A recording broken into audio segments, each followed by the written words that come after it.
Welcome to Parsing last week's Derby Prep Longshots with Daily Racing Forum. I'm here with Chris Larmey, who is my co-host on the Sport of Kings podcast. Chris actually mentioned HELIUM as a contender on the pod and picked WEYBURN in the NTRA free contest on Saturday. So Nice. He'll have some good info. And of course, we redboard because we want to pick the winner ahead of time next time. And that's why we're going through this exercise. But also keep in mind, it's real easy to sound like a genius after they've run the race. So, but it can be really informative if you look back and see, how you could have told the story that would have led you to this horse that paid 46-1 in this case. Nice. Yep. All right. So this is an exercise that I try to do with NHC long shots. I try to do it in general with any long shot that I'm like, how did that horse win the race? Right. And then I look to see what I missed. And unfortunately, what you missed, there's a lot of things that are a factor. Like there might be 5 horses that have the same kind of aspect, situation coming into the race, and you just picked the wrong one. But at least we'll be able to understand why these horses won. So what I'm going to do is I'm going to move these. I'm going to move my my images off the main screen, and I'm going to switch to Acrobat. And the first thing we're going to look at is the PPs for HELIUM. And I'm going to give first my reasons for liking the horse, or my reasons for recognizing that we may have come up with this horse if we had looked at these factors. So from my perspective, the first thing is that he was undefeated. That's pretty impressive. Now, it was on synthetic only, so we don't know how he did on dirt, but I'll get to that later. I've got to jump in. You're not allowed to call a horse with 2 lifetime starts undefeated. You can say he's 2 for 2, but he's got to win like 4 in a row before you call him undefeated. That's my pet peeve. A horse that's won 1 or 2 races is not. You don't refer to them as undefeated. They are undefeated. All right. Life is good. No, I say it's 3. 3 is the breaking point. Okay, well, life at least is good 3, is but undefeated. 2. Yeah. All right. Sorry about that, Scott, but I had to jump on that. All right. Let's hope I don't. Let's hope I don't have any trigger any more pet peeves of Chris's. No, that's probably the only one. All right. Now, the other thing is that he hasn't run since October. So if we notice here, his last race was October 18th. And what that means is that he's had 4.5 months of time off.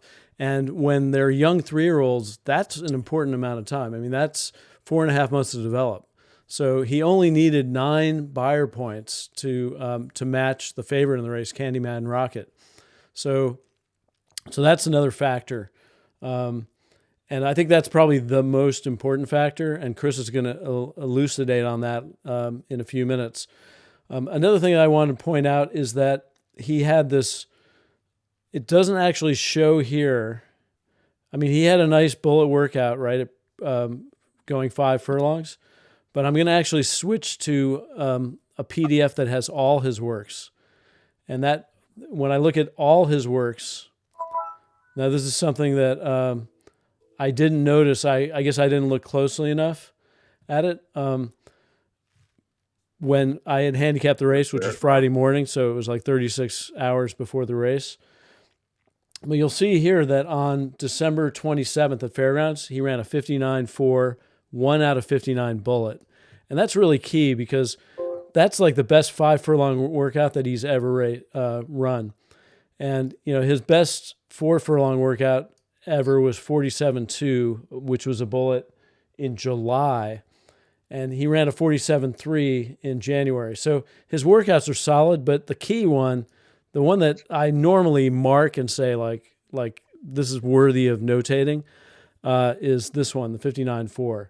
So this means the horse is A, sharp, and B, there's a good chance that he is fine with the dirt since he was on synthetic in his first 2 races. We didn't know if he could run on dirt.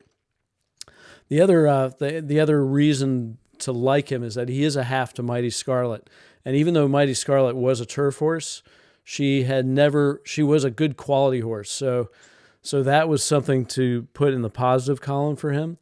And she hadn't tried dirt, so that's another reason to like. Chris, did you want to elaborate on Helium? Reasons that you thought? Oh yeah, I definitely. I have some things to add. Okay. So I'm gonna spend a little time on the time off point that Scott made, but before I do that, just to point a couple other things out. Scott said he had won his first 2 races.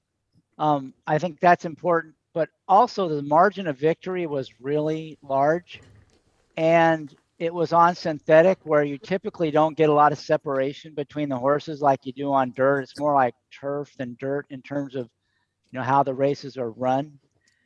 And so anytime a horse wins that easily, you really don't know how fast it can go, and you can take the speed figures maybe with a little grain of salt, because they probably really weren't tested. Now you got to be careful when you do that, particularly when horses have more races than just a couple. But when they've only run once or twice and they've just won really easily with galloping wins like this, especially on like a synthetic surface or turf, that speed figure may not be indicative of the horse's ability. So keep that in mind, that horse might have been able to run faster even back then in October as a 2-year-old. So I think that's a really important point.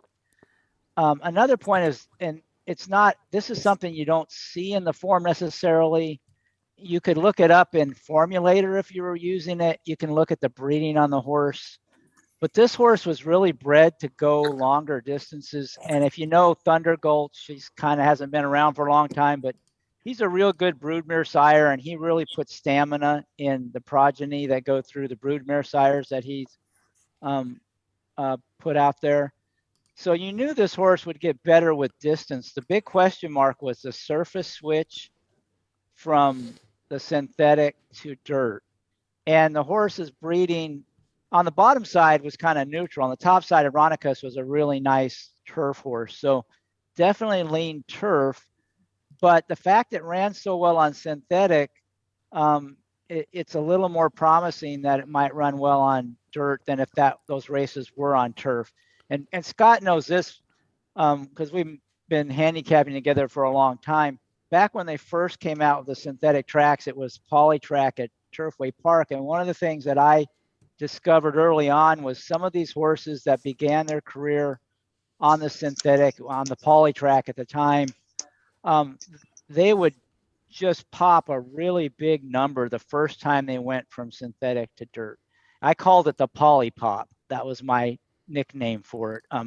They don't really have anybody running on Polytrack anymore. I don't think. They're all on some other surfaces like Tapeta at Woodbine, but you can still get that sometimes. They don't always do that, but sometimes you'll get dramatic improvement. So you get several things you had going for it. The horse might have actually been faster than the figures would indicate as a 2-year-old.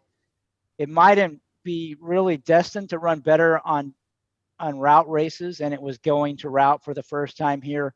And who knows, it might, pop a big race just going from synthetic to dirt. So there were some reasons you could speculate this horse might improve quite a bit, just all that alone. But I think the thing that really stands out for me and why I like this horse is the fact that it had been off for quite a while, and you could expect some development. And that's what I wanted to spend a little bit of time on if we can, Scott. You'd mentioned that article I wrote in the Blood Horse about how a horse improves with its over time. And this chart, it looks complicated, so I'll try to simplify it. But basically let's focus on that orange line with the dots. That's a horse going a route of ground, in this case 9 furlongs, how you'd expect to see it improve over time. And it starts back when it's like 2.5 years old. That's down here. At the bottom. And then from the age 2.5 up to almost the end of its 4-year-old year, you can see a steep improvement curve. It's almost a straight line up. That's telling you that, and each of those dots represents, I think, 3 months. So you can see every 3 months from, the summer, fall 2-year-old till the end of the 3-year-old year, you expect a horse to improve significantly. This is just on average. Some are going to improve a lot more than others. And certainly the ones that are on the Derby trail are getting the best care, the best horses. They're probably on the upper end of that scale. So every time they go out, every month or so, you expect them to improve. And when they haven't run for 5 or 6 months, like HELIUM, who had run a 76 buyer figure back in October, and now we're in March, almost 6 months later, you can expect a lot of improvement. And that scale is in lengths behind what you'd expect it to run someday. So that minus 14 up to a minus, let's go, if that first dot is at minus 14 at age 2.5, kind of scroll up, which would be about 6 months, it would be 2 dots. So it'd go up to the next dot.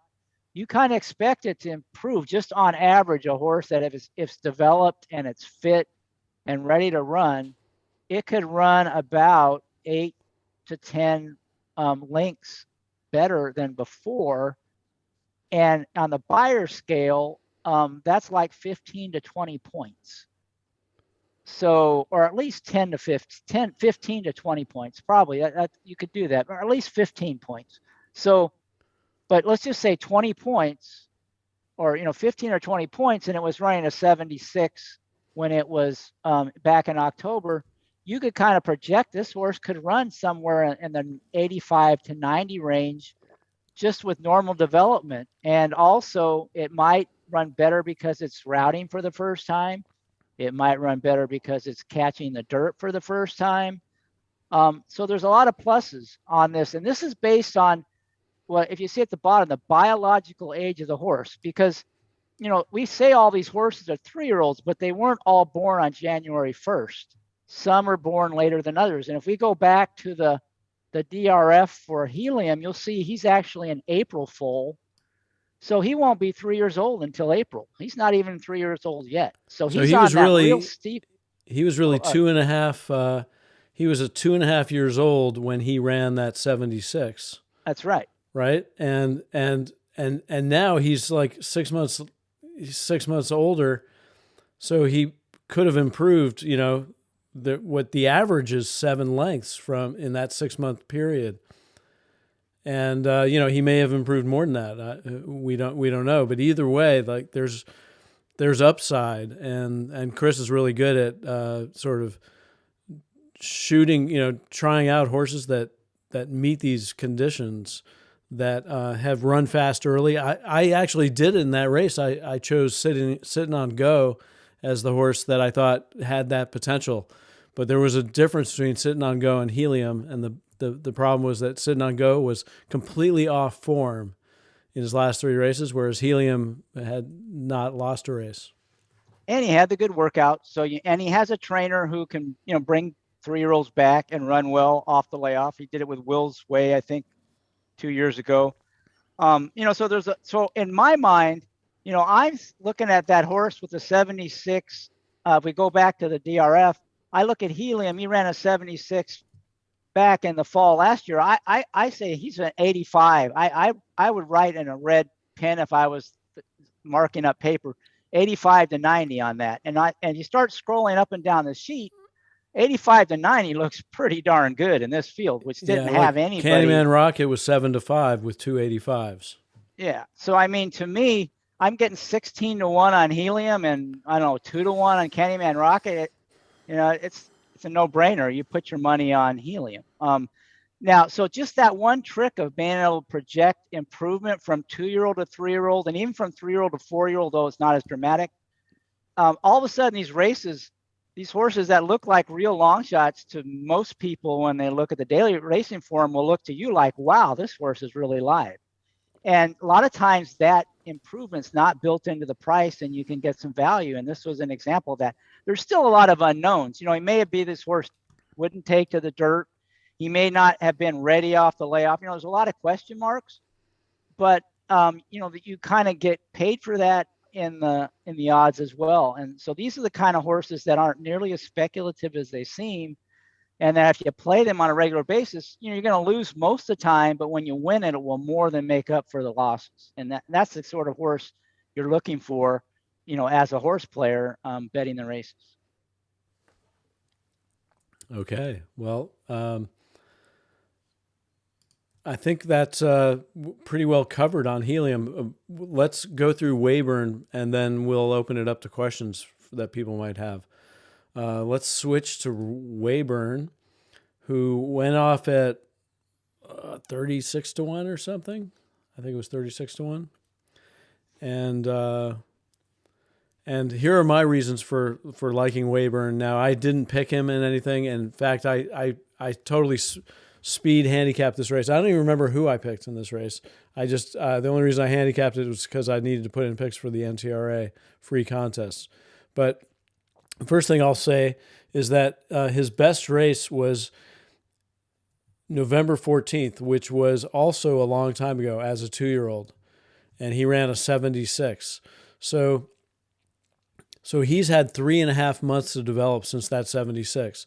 The other thing is his next race, which was his maiden winner, it was a lower figure than that 76, but you can excuse that because it was a sloppy track. So, maybe someday he'll run a good race on a sloppy track. But to me, his best race was this race, 76, and that was in November. So that's really the jumping off point, right? You want to say 76, and what can he do after 3.5 more months of development? Another thing is that he also had his best workout ever, which was this workout right here. So now that's a 3 furlong workout, and I also I brought up through Formulator. I can look at all the workouts. So we can see here. I can look at all the workouts and see like, hey, he ran some pretty fast workouts before he even raced, right? But he never ran a 35-2 3 furlongs. So he ran that 35-2 3 furlongs, and to me, like that's the kind of I look for the fastest of any type of workout. And I understand that sometimes racetracks will be different speeds, so you're going to get various workout times. Like Payson Park, you're usually not going to get something like a 35-2. However, if you do see that it is the best workout ever, to me that's a sign. So usually that means that the horse is doing quite well. And then I also, right before we started this live stream, I looked up the breeding, and Weyburn is a half to Yorkton, who was a sprinter, but this is a 1-turn mile, and Yorkton was by Speightstown, and this is by Pioneer of the Nile, who got American Pharoah. So clearly he's much more of a distance influence. So those are my reasons for liking him, or for redboarding him. Chris, would you like to jump in on your reasons for liking him? Yeah, well, I mean, in some ways, this is sort of a carbon copy of Helium. I mean, back in November, his second start, he ran that 76 on a fast track. Same exact stories. Well, he's an April foal. So it's just like I'm projecting this horse could run an 85 or a 90, just right off of that. That was only a second start for a barn that doesn't send him cranked up. It's kind of an old school trainer, Alan Jerkins, or James Jerkins' son, I think he's son. He's the son. Yeah. Same kind of old school type trainer. He's younger, but I mean, they don't send him cranked out. They kind of let him develop on their own. And so, that 76 was pretty impressive in only a second start, even though he didn't win. He won his next out. The figure was lower, but that was on a sloppy track. I also like that it was 7 furlongs way back in November. So, he's only going another furlong. It's still just a 1-turn race. And like Scott said, the breeding, Pioneer of the Niles route breeding, APND mares, even though that mare did, produce Yorkton, APND is a real distance influence underneath, a lot like Thunder Gulch. So the horse, you would think with this trainer and the time to develop a mile should have been no problem. Good workouts. This trainer is good off the layoff. you don't get exactly the right stat here, but it does show that he has like a $7.67 ROI off the layoff. So he's had a few long That's right shots here. win off layoff. But so I mean, again, this horse I'm projecting run 85 or 90. The only difference in this race was that there were a couple other fast horses. Like if you scroll to Freedom Fighter and the favorite Highly Motivated, Highly Motivated, he ran a 96, and that was back in November. So, you can project forward off him as well. But a couple of things that were different. One is he's trained by Chad Brown, and he tends to send them cranked up, right from the start. And, he had 3 starts, and, to me, he looked like the type that might be a little more precocious. His sire Into Mischief, they run really good as early on. Some of them can get the distance, some don't. I just thought this horse looked a lot more like, he's less likely to improve as much from 2 to 3 as, the Jerkins trained horse. And also, they had big, the Jerkins, they want to win stakes races in New York. Chad Brown, Clarovich Stables, they're thinking Derby with this horse. So I figured he's not going to be fully cranked up in the Gotham going one turn in his first start as a 3-year-old. So there was less likely that he's going to fire his best effort. I still thought he was more likely to win than just because he was so fast as a 2-year-old than WEYBURN. But, you're going to get, he's 8 to 5 in the morning line, and WEYBURN went off at almost 50 to 1. So again, you don't have to, you can be right or wrong a lot and still come out ahead in the long term playing a horse like WEYBURN versus Highly Motivated. So I mean, I thought this was the horse to beat.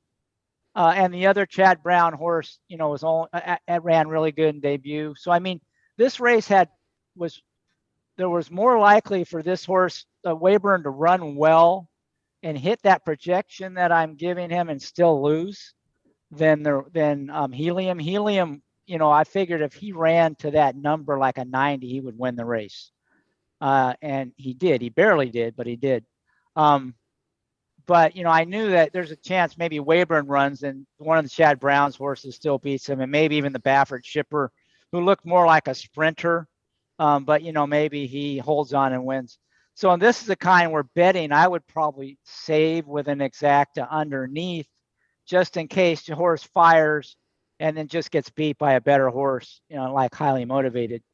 The next time they run against each other, probably be in the woods, Highly Motivated might win. You won't be getting 50 to 1 on WEYBURN. But, that's the way I bet it. I played this race and I bet WEYBURN to win, and I played him underneath those 3 horses, the 2 Chad Brown horse and the Baffert horse. And it worked out. I actually would have done all right even if Crowded Trade had won that photo, and I had no idea who had won the race when it was, at watching it. But I still would have done okay because, I knew there was a chance that horse might improve pretty dramatically in its second start as well. So, and Highly Motivated ran a good race. He kind of got a bad trip. He might have been the best horse in the race, but that's why you don't want to play horses like that when they're at a low price, because anything can happen during the race. So anyway, that's kind of the way I saw it. And this was a really profitable race for me. So I don't mind talking about this one. Scott picked the races, by the way. I didn't pick them out. You mean for what? For analysis? These are the ones you said you wanted to cover. I didn't. Well, yeah. I mean, we don't need to analyze Life is Good. Right. Yeah. I mean, he was the favorite and he won. So it's easy enough to figure out to land on the favorite. This is the more difficult. Does anybody out there have questions? I did see one in the chat about, I'll send a link to the article that I wrote. It's actually about almost 10 years ago, probably. I wrote that article and for Blood Horse Magazine. I don't know if I can get the link while we're on the chat, I'll put it in the chat. If not, I can tweet the link out on Twitter, and Scott can give out our Twitter handles at the end, or I'll type it in right now into the chat. So I'll see if I can get the link, but I can send that article. If you really want to, I really recommend you read it, because I really think if you understand that, a lot of these horses that are pretty good priced horses that you would never have picked up before, they'll just jump off the page at you. if you really understand that development life cycle. And feel free to verbally question. I see CC said, who did Helium beat at Woodbine? What about precocity and breeding? He won by 3.5 and 4.5 lengths, so who cares who he beat? It's like if he won by 10 lengths, who did he beat? I mean, he won a maiden and a stakes race, so that's why I don't worry about that. I might worry about that if he won by a neck and he beat a bunch of horses that hadn't won since then. How do you figure out the fair value of a horse? Where can I find the PDF you shared about? The PDF, Chris is going to dig it up, but if he can't dig it up, I have it. I don't know if that article is available online anymore, Chris. So you may need to just post the PDF, which is fine because I can send it to you. And you probably have it somewhere too. How do you figure out the fair value of a horse? I think the only way to really know that is just through experience.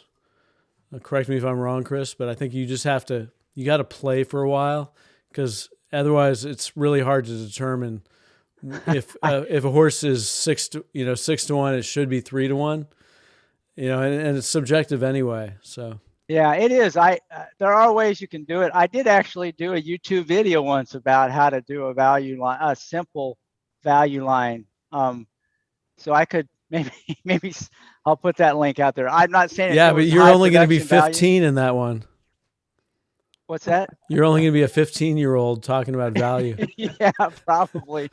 No, this was it was just trying to answer that question. I know most people aren't going to go to the trouble to make a odds line for every horse, but I thought was kind of a simple approach for doing that. So I'll put a link out on that. But basically, you just try to you need to sort of allocate what percentage of, say you have 100. Well, I'm not even going to try to go into it right here. I'll send you the link. I'll put the link in the chat. Yeah. Or we'll also, at some point we'll do that, but we'll also, we're going to, when subjects like this come up, we're prepared to sort of tackle them in future live streams, which the expectation is that we're going to do, in my mind, we're going to do 2 of these a week.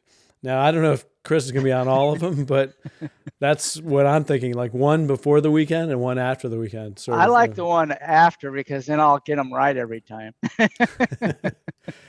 So I think Diane's still on here. Well, she already knows the answer to the question, but I did want to bring up a couple of, I promised to answer any questions from a previous that I couldn't answer from any previous live stream.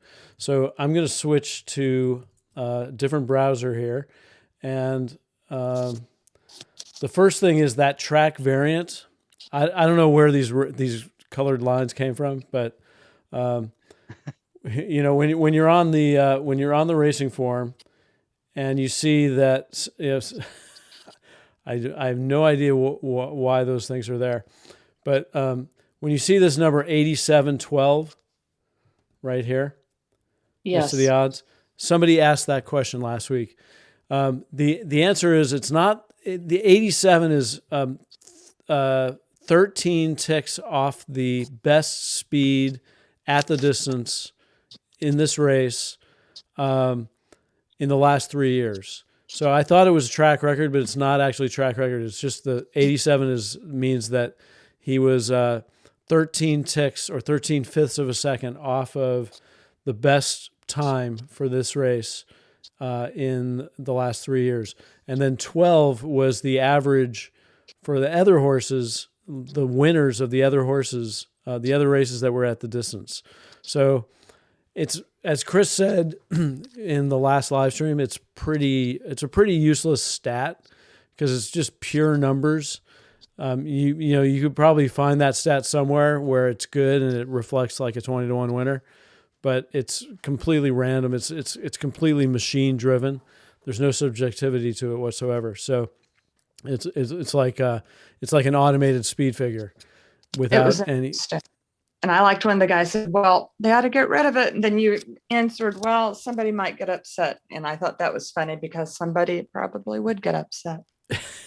Yeah, horse players, where did it go? Yeah, yeah. Well, it might be Phil C, who's been looking at that number for 50 years. I don't know. I don't know, but I have, not recently, but I do remember when I was first starting, which was about 35 years ago.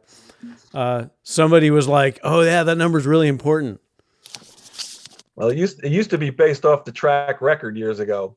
By the way, there's a cat sighting there on my lower right, on my lower left. See him. That's Squeak. Just sorry, I shouldn't have pointed that out, but rare. Okay, so anyway, what were you saying about those numbers, Phil? Well, they used to be based off the track record like 20, 25 years ago. I can't remember when they changed over to the 3-year best time. Yeah, that's what I was saying. Like last time I said I thought it was the track record, but it didn't make sense in the context that we were looking at. So I was like, maybe it's not the track record, but I thought it was, and it's actually now it's every 3 years. So that's the answer to that question. Those numbers. And then somebody else who's not on the live stream tonight asked, where can you find a glossary of racing terms? And I did find one. I just did a search for DRF glossary, and they have one, and it's actually there. It's in the old format. It's the old DRF style, and it doesn't have everything, but it has a lot, right? Bar shoe, bandage, bay, bobble. I've never seen this term, bog spaven. I don't think we want to see it. Never heard of that. Puffy swelling on the inside and slightly in front of the back, usually caused by overwork or strain. Well, I'm suffering from bog spaven. Yeah. Oh, God. So anyway, this page it's actually, you can write that down. I mean, or you can just do a Google search. In there. That's a good glossary, actually. It's not bad. It's still there, right? Yeah. It's like they haven't gotten rid of it. So no, they need to keep it. Yeah, I mean they should. We need, it's for us legacy horse players, which is most horse players. So do we have any other questions before we wrap this one up? We want to keep these live streams kind of short so that people don't feel like they're getting into a bog. We will be doing whatever the 3-year-old preps are this upcoming weekend. I'm just not sure like when we should be doing it. Chris thinks Friday night's not a good night to do it at 8:30 p.m. Eastern time. And regardless of whether it's good night for him. And I agree, like someday I'm going to have a social life and I won't want to be doing it at 8:30 p.m. on Eastern. But what's a good time to be doing the upcoming weekend stakes races for everybody else? Well, now's your chance to be heard. Good for me. Thursday nights. Thursday nights, okay. Anytime, after 6. Yeah, and you're on the East Coast. Yeah. Anybody else want to chime in? Like, like if it's Friday night, I understand a lot of people might not like that. I was thinking during the pandemic, Friday night was good because we're not doing anything. Thursdays. I'm handicapping on Friday nights for Saturday. Yeah, I'm handicapping on Thursday night to do our pod on Friday morning. I know that would be a bad night for me. Yeah, me too. I mean, we spent a lot of time. I mean, I'm doing 6 to 8 hours on Thursday night into Friday morning, but wow. I mean, I still might try. We still might try to work it in. We can't really do it Wednesday. That's a little too early because we don't have time to handicap. I just want to say a note. I did send a link on the chat to the Blood Horse article and also a link to that video on value handicapping and making a simple odd, what are fair odds on a horse you like thing. How can you tell if you're getting good odds or not? Cool. Son of the Giant Killer. Okay, well, we'll figure something out and hopefully we'll be able to do it. And I'm going to try to roll with this because I think it's what people want. And even though we only have a certain amount of people here, but I think that once we get these things going, I think they'll probably pick up steam and more people. Well, I have a question just for people that were sitting in. Was this worth your time? Would you do it again? Did you learn anything? Just any kind of feedback would be great. Either write it in the chat or out, say something. I just want to know, are we missing the mark, or is this helpful or not? No, I think it's really good what you're doing. Very helpful. Very helpful. Okay. Great. Well, cool. Well, thanks everybody for joining us, and keep an eye out. Obviously, you found out about this, so however you found out about it, you'll find out about the next one, whether it's through Sport of Kings email or through Twitter.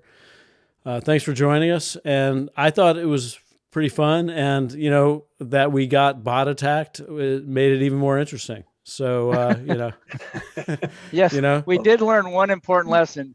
Never put a Zoom link out on Twitter. That's not a smart thing to do. Yeah, and I'll tell you, I'll try anything once, but some things I'll only do once, and that's the last time I'm doing that. Well, great job, guys. Thank you very much. All right. Well, thanks a lot, everybody, and we will sign off for now, and we'll see you next time. Yeah, stay safe, everybody. Bye-bye. Thank you, you too. Bye-bye.